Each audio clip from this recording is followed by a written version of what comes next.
Hi there, my name is Chio Garcia, and today I will be giving you a quick tutorial on Soundtrap, an online way to collaborate with music. Here you can see I have already logged in, and I will begin by showing you the teacher side of what this may look like. I will begin by clicking on Enter Studio to start a new project.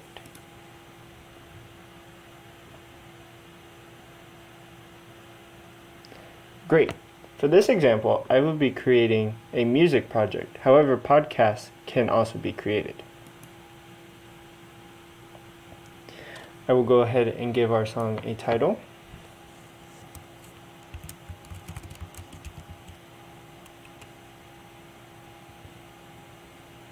Hit save.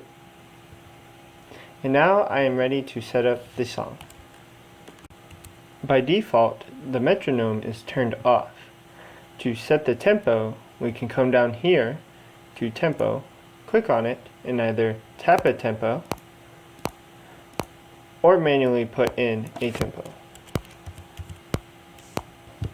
As you can hear, the metronome will begin to click to confirm the tempo. It is important to note that the metronome is turned off for each user that logs into the project, so it is important to turn it on.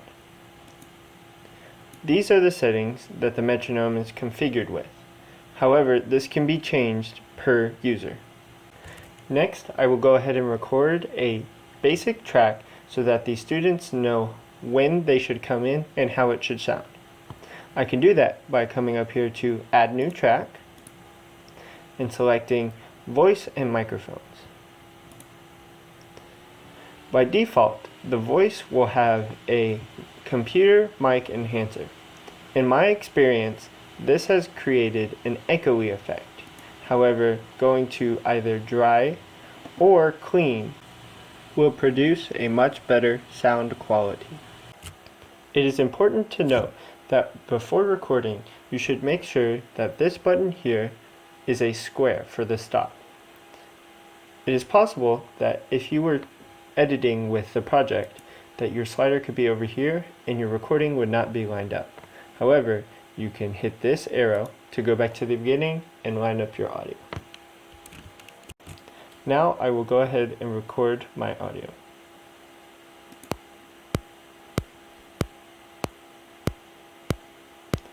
A, B, C, D, E, F, G, H, I, J, K, L, M, N, O, P. I can go back and listen to this by hitting the arrow to go to the beginning and hitting play. A, B, C, D, E, F, G, H, I, J, K, L, M, N, O, P. Sounds great. Note that the metronome will play during playback, however that the metronome has not been recorded. I will go ahead and change the track title.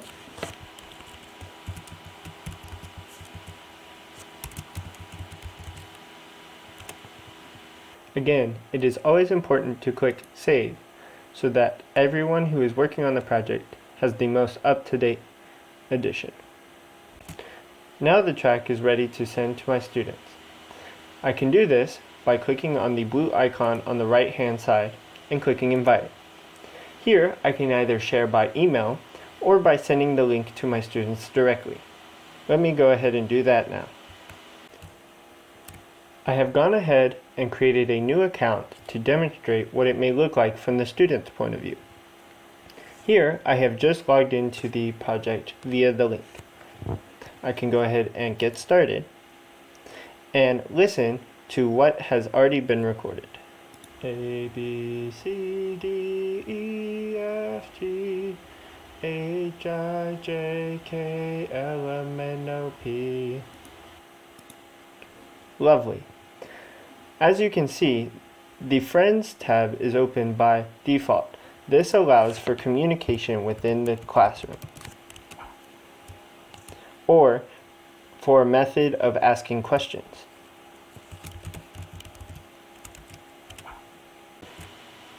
Now, as the student, it is my turn to add my track. I will begin by making sure the metronome is on so that I am in sync with everyone else. I will also hit the back button to make sure I am recording from the beginning. Next, I will add a new track, a microphone, allow, and then change my voice enhancement to clean for a better sound quality. Now, I will go ahead and record.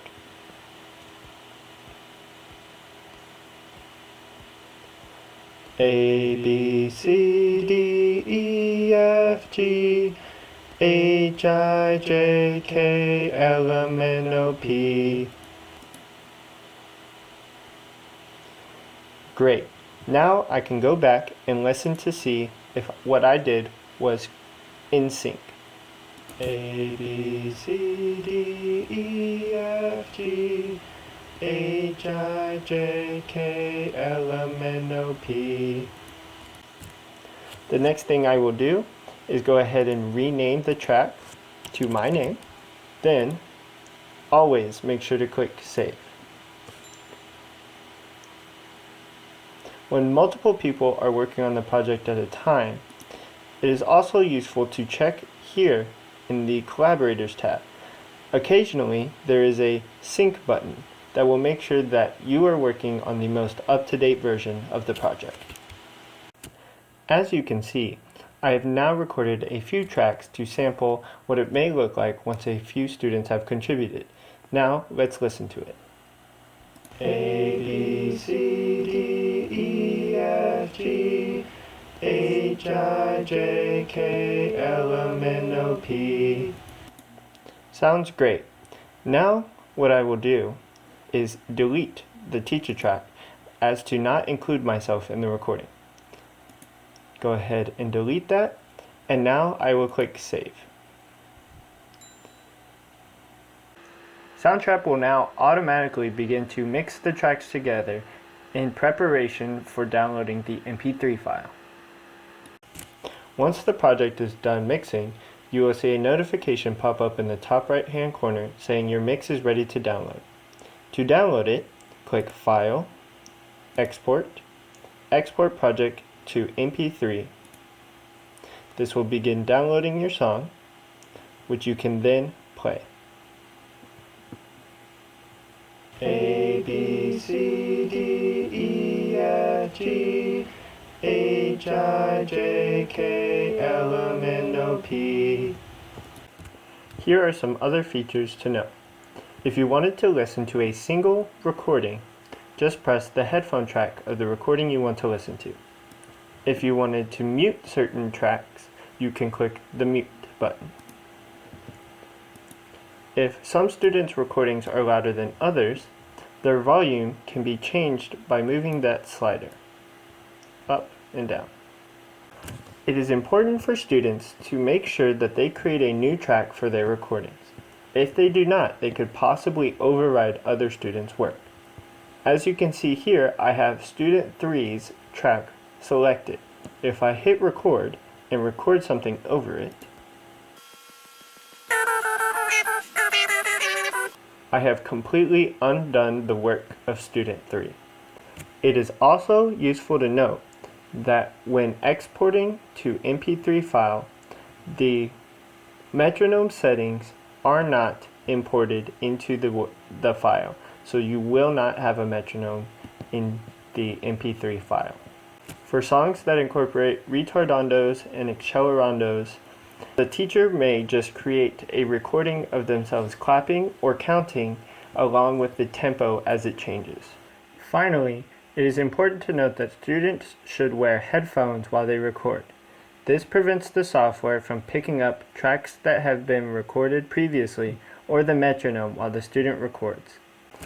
I hope this tutorial was useful in helping you learn Soundtrap. Thanks for watching.